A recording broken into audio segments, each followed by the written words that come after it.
कल हमने electron rich semiconductor के बारे में पढ़ा था।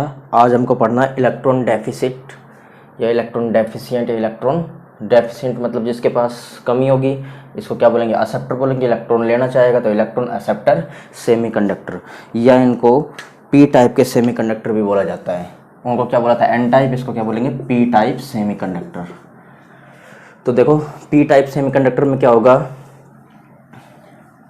ग्रुप 14 में जब हम ग्रुप 15 की इम्प्योरिटी मिलाते हैं तो बनता है हमारा, जब इसको इसमें मिलाते हैं तो किस टाइप का बनेगा? एन टाइप का सेमीकंडक्टर। जब ग्रुप 14 में ग्रुप 13 की मिलाएंगे इम्प्योरिटी तो किस टाइप का सेमीकंडक्टर बनता है? हमारा पी टाइप का सेमीकंडक्टर बनता है।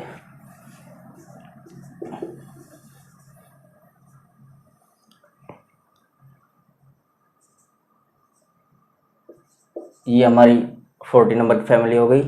13 नंबर में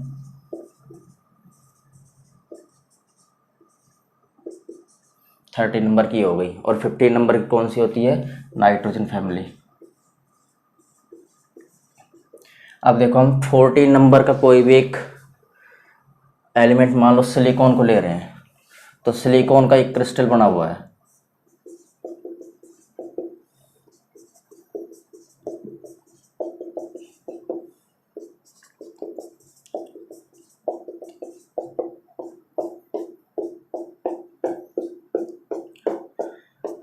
फोर्टीन नंबर के ग्रुप की वैलेंसी जो होती है वो कितनी होगी? 4 होगी, क्योंकि इसके वैलेंस सेल में कितने इलेक्ट्रॉन होते हैं? 4। कार्बन की वैलेंसी 4 होती है, टेट्रावैलेंट होता है, ऐसे ही सभी की 4 वैलेंसी होगी।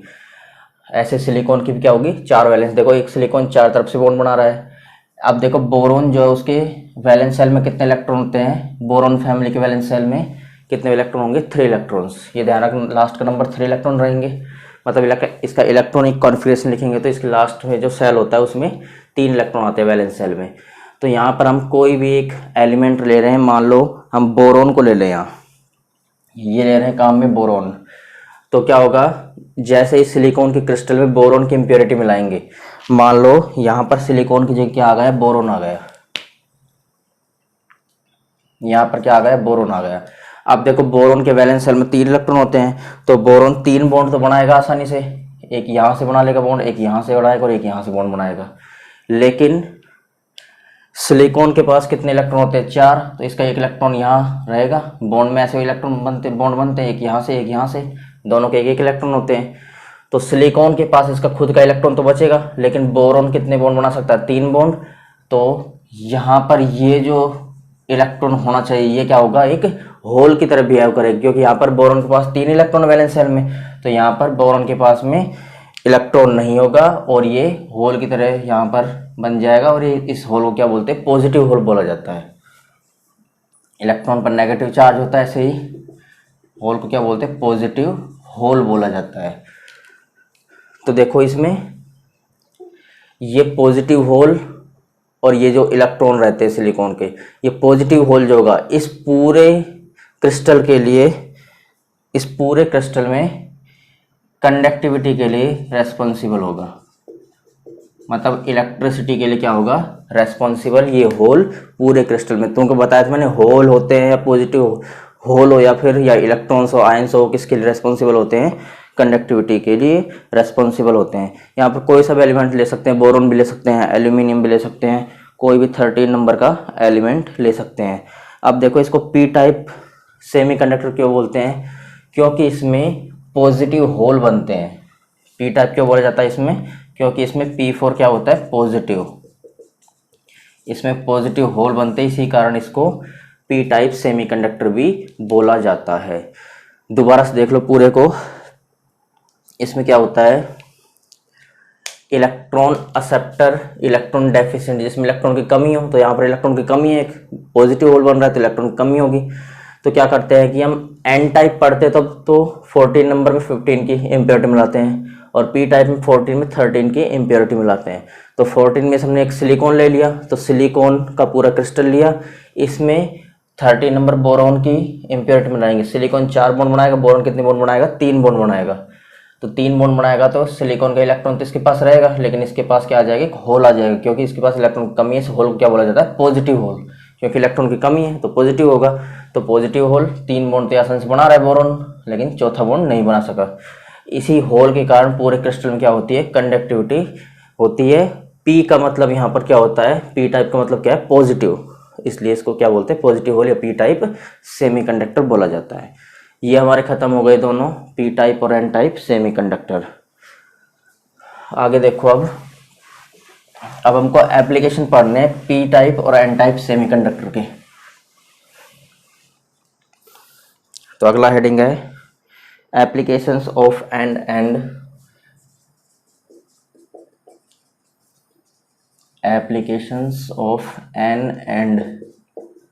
P type semiconductors.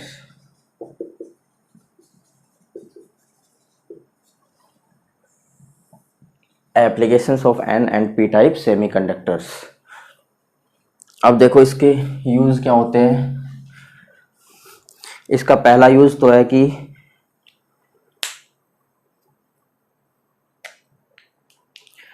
बहुत सारे एन टाइप और पी टाइप सेमीकंडक्टर जो होते हैं उनका यूज इलेक्ट्रिकल कंपोनेंट बनाने में यूज किया जाता है।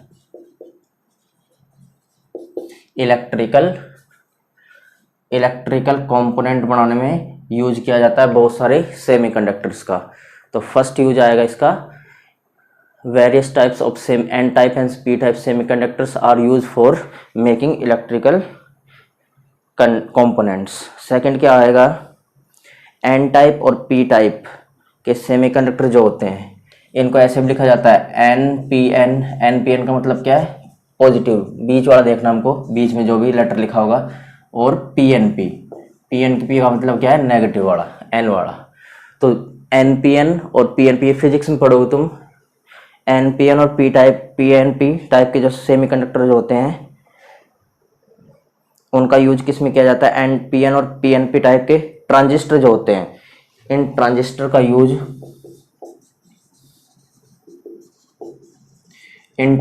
यूज किया जाता है डिटेक्ट और एम्पलीफाई करने में सिग्नल्स को। रेडियो और ऑडियो सिग्नल्स जो होते हैं उनको रेडियो एंड ऑडियो सिग्नल्स को क्या करते हैं, डिटेक्ट करते हैं और एम्पलीफाई करते हैं। रेडियो और ऑडियो सिग्नल्स को एम्पलीफाई और डिटेक्ट करने के लिए किसका यूज किया जाता है, इसके लिए एन और पी ट्रांजिस्टर का यूज किया जाता है। तीसरा पॉइंट क्या होता है, तीसरा पॉइंट ये होता है कि now a large number of semiconductors has been prepared by the combination of element of group 13, 15, 20। देखो इस टाइम में बहुत सारे पीएन और एनपीएन ट्रांजिस्टर बन रहे हैं, किस किस के कॉम्बिनेशन से, ग्रुप 12 को ग्रुप 16 से मिला दे या ग्रुप 13 को ग्रुप 15 के एलिमेंट से मिला दे। तो इन दोनों के कॉम्बिनेशन से 12 नंबर ग्रुप, 16, 13 और 15 नंबर ग्रुप, इनके कॉम्बिनेशन से बहुत सारे एलिमेंट्स का फॉर्मेशन, बहुत सारे सेमीकंडक्टर का फॉर्मेशन हो रहा है। जैसे एग्जांपल देखते हैं, जैसे ग्रुप 13 और 15 को मिलाएं, इनके एग्जांपल लिख सकते हैं, और 16 और 12 को मिलाएं। अब देखो 13 जो होता है, 13 ग्रुप एलिमेंट में ये आते सारे,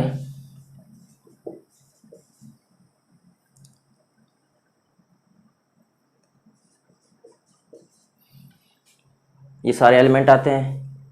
और 15 नंबर ग्रुप में कौन कौन से आते हैं, ये कौन से हो गए, 14 नंबर एलिमेंट, ये तो हो गए 14। तो 14 का तो हमको चाहिए नहीं। देखो 15 नंबर और 13 में, 13 कौन सा था, बोरॉन फैमिली, बैंगन, आलू, गाजर इन थैला, 13 नंबर। और 15 नंबर में कौन आते हैं, न्यूजीलैंड, पाकिस्तान, ऑस्ट्रेलिया, सब बिके। तो देखो मान लो इन दोनों को मिला दें, ये 13 का, ये किसका है 15 का, तो INSB, इंडियम और एंटीमनी जो है, इन दोनों को कॉम्बिनेशन करेंगे तो एक सेमीकंडक्टर का फॉर्मेशन होता है। ऐसे ही मान लो एल्यूमिनियम और फॉस्फोरस को मिला दें, ALP, तो एल्यूमिनियम और फॉस्फोरस को मिलाने पर एक सेमीकंडक्टर का फॉर्मेशन होता है। ऐसे ही इन दोनों को मिला दें, GaAs, गैलियम और आर्सेनिक को मिलाने से भी सेमीकंडक्टर का फॉर्मेशन होता है। ऐसे ही अगर 12 और 16 ग्रुप को देखें तो 16 नंबर ग्रुप ऑक्सीजन फैमिली होती है, ऑक्सीजन फैमिली होगी 16 नंबर ग्रुप।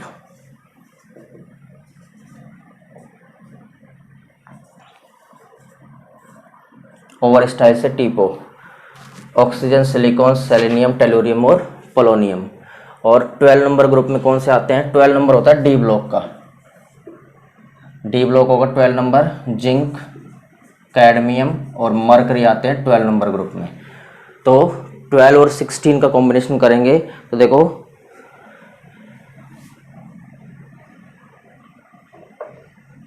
ये सल्फर होता है, जिंक और सल्फर दोनों को मिलाएंगे तो ZnS टाइप का सेमीकंडक्टर बन जाएगा। ऐसे ही मान लो कैडमियम को सल्फर से मिलाएं तो CdS टाइप का सेमीकंडक्टर बनेगा। ऐसे ही मान लो हम कैडमियम को अगर सेलेनियम से मिलाएं तो किस टाइप का सेमीकंडक्टर बनता है? CdSe टाइप का सेमीकंडक्टर बनता है। तो ये इनके क्या है? यूज है। दोबारा से देख लो इनको क्या क्या होता है। NPN, N और P टाइप के सेमीकंडक्टर का यूज इलेक्ट्रिकल कंपोनेंट बनाने में किया जाता है फर्स्ट। सेकंड, NPN और PNP प्रकार के ट्रांजिस्टर जो होते हैं उनका यूज किस में किया जाता है? रेडियो और ऑडियो सिग्नल्स के डिटेक्टर ने उनको एम्पलीफाई करने में। 12 और 16, 13 और 15 से डिफरेंट टाइप के सेमीकंडक्टर का फॉर्मेशन किया जाता है। ये एग्जाम्पल है तुम्हारे पास। और एक क्वेश्चन आता है कि NPN और PNP दोनों की तरह कौन काम करता है? ध्यान रखना, NPN और PNP दोनों की तरह ही काम करता है। एक एग्जाम्पल आता है, इसको ध्यान रखना, GAN, गैलियम नाइट्राइड। कौन याद? GA, गैलियम नाइट्राइड नहीं, GAAS ये वाला गैलियम आर्सेनिक वाला जो है वो NPN और PNP दोनों की तरह काम करता है, गैलियम आर्सेनाइड। ये हमारा कंप्लीट हो गया एप्लीकेशंस लर्न करने के, ये सारे तुम्हारे। उसके बाद अगला टॉपिक है हमारा, छोटा सा टॉपिक इसमें, पायरो इलेक्ट्रिसिटी।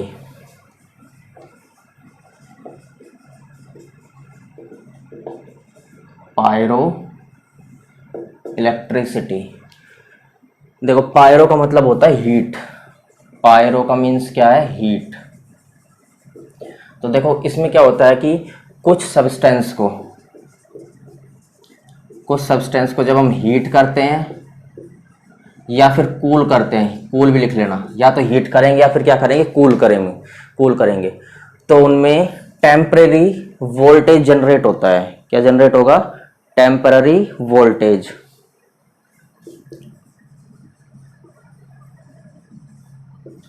टेम्परेरी वोल्टेज या वोल्टेज का मतलब क्या होता है? Electric current.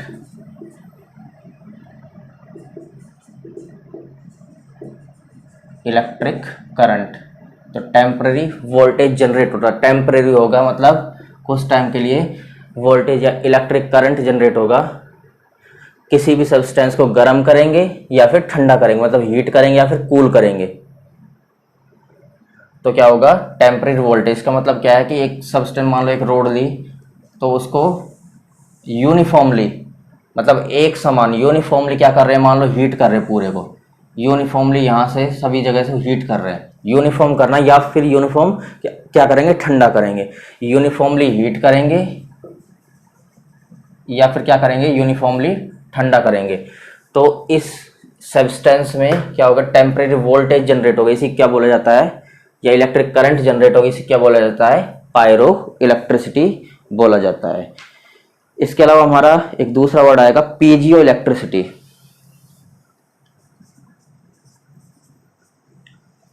पीजियो इलेक्ट्रिसिटी,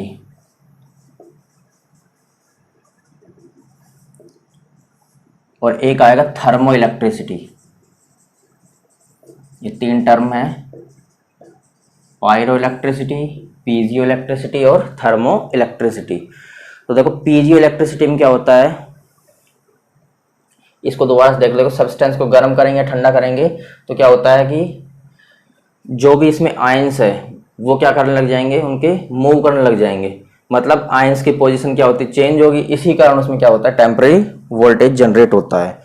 देखो पीजियो इलेक्ट्रिसिटी में क्या होगा, पीजियो इलेक्ट्रिसिटी में जब हम सब्सटेंस पर, किसी भी सब्सटेंस पर स्ट्रेस करेंगे, स्ट्रेस या इसको मतलब प्रेशर देंगे, इस पर क्या कर देंगे, प्रेशर देंगे या वाइब्रेशन करवाएंगे इनमें, किसी भी सब्सटेंस पर जब स्ट्रेस डालेंगे या उस पर प्रेशर डालेंगे तो उसमें क्या होगा, आयंस का आयन चेंज होने लग जाएंगे, मतलब आयंस पर क्या पड़ेगा, प्रेशर पड़ेगा, आयंस पर क्या पड़ेगा, प्रेशर पड़ेगा, जिसके कारण आयंस का क्या हो जाएगा, डिस्प्लेसमेंट हो जाएगा।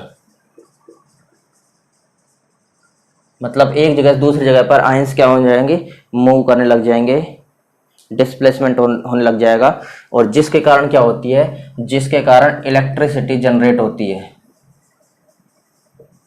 या इलेक्ट्रिक करंट जनरेट होती है, इसी को बोला जाता है पीजियो इलेक्ट्रिसिटी। दोबारा से देख लो, किसी भी सब्सटेंस पर जब हम प्रेशर डालेंगे, स्ट्रेस डालेंगे, तो क्या होगा, आयंस का डिस्प्लेसमेंट होगा उसमें, तो इसके कारण क्या होगी, इलेक्ट्रिसिटी जनरेट होगी या वोल्टेज जनरेट होगी, इसे क्या बोला जाता है, पीजियो इलेक्ट्रिसिटी। तीसरा देखो थर्मो इलेक्ट्रिसिटी। थर्मो इलेक्ट्रिसिटी भी हीट से रिलेटेड, थर्मो हीट से रिलेटेड है, बट इसमें क्या करते हैं कि सब्सटेंस जो होता है उस पर एक साइड तो क्या करते हैं, कूल करते हैं, और एक साइड क्या करते हैं, हीट करते हैं। मतलब इसमें क्या होता है, टेम्परेचर डिफरेंस होता है, क्या होगा, टेम्परेचर डिफरेंस। और देखो इसमें यूनिफॉर्मली कर रहे थे, इसमें क्या कर रहे थे, यूनिफॉर्मली, और इनमें क्या होगा, टेम्परेचर का डिफरेंस होगा। तो किसी भी सब्सटेंस को जब किसी भी सब्सटेंस जो होता है उसमें इलेक्ट्रिक करंट कब जनरेट होगी, थर्मो इलेक्ट्रिसिटी में, जब टेम्परेचर में डिफरेंस होगा, उस सब्सटेंस के डिफरेंट डिफरेंट पार्ट्स, मान लो यहाँ पर कूल कर रहे हैं, यहाँ पर हीट कर रहे हैं, तो अलग अलग पार्ट होगा, ये इधर का एंड होगा, ये इधर का एंड होगा, तो क्या होगा, इसमें टेम्परेचर का डिफरेंस होगा, यहाँ पर कूल और यहाँ पर हीट है, तो टेम्परेचर डिफरेंस के कारण कूलिंग और हीटिंग जो होती है उसके कारण क्या होगी, इलेक्ट्रिक करंट जनरेट होगी, इसी क्या बोला जाता है,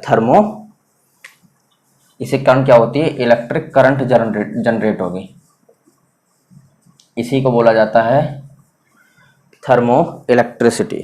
दोबारा से देख लो पूरे को, pyro electricity, pyro means heat, किसी भी सब्सटेंस को जब कूल करते हैं या फिर हीट करते हैं तो उसमें टेम्परेरी वोल्टेज या इलेक्ट्रिक करंट जनरेट होती है, और इसको हीट या कूल कैसे करेंगे, यूनिफॉर्मली करेंगे, उसको बोलते हैं पायरो इलेक्ट्रिसिटी। पीजी इलेक्ट्रिसिटी क्या होता है, सब्सटेंस पर स्ट्रेस डालते हैं, प्रेशर डालते हैं, तो उसमें आयंस का डिस्प्लेसमेंट होने लगेगा, इसमें भी डिस्प्लेसमेंट होता है, आयंस का डिस्प्लेसमेंट होने लगेगा, जिससे इलेक्ट्रिसिटी जनरेट होगी, जिसको बोला जाता है पीजियो इलेक्ट्रिसिटी। थर्मो इलेक्ट्रिसिटी क्या होगा, किसी भी सब्सटेंस को कूल करेंगे, हीट करेंगे, मतलब उसमें टेम्परेचर का डिफरेंस रखना है अलग अलग जगह पर, अलग अलग एंड पर। मान लो यहाँ पर कूल कर रहे हैं, यहाँ पर क्या कर रहे हैं, हीट कर रहे हैं, तो टेम्परेचर का डिफरेंस रहेगा इनमें, तो जिसके कारण क्या होगी, इलेक्ट्रिक करंट जनरेट होगी, जिसको बोला जाता है पीजीओ थर्मो इलेक्ट्रिसिटी।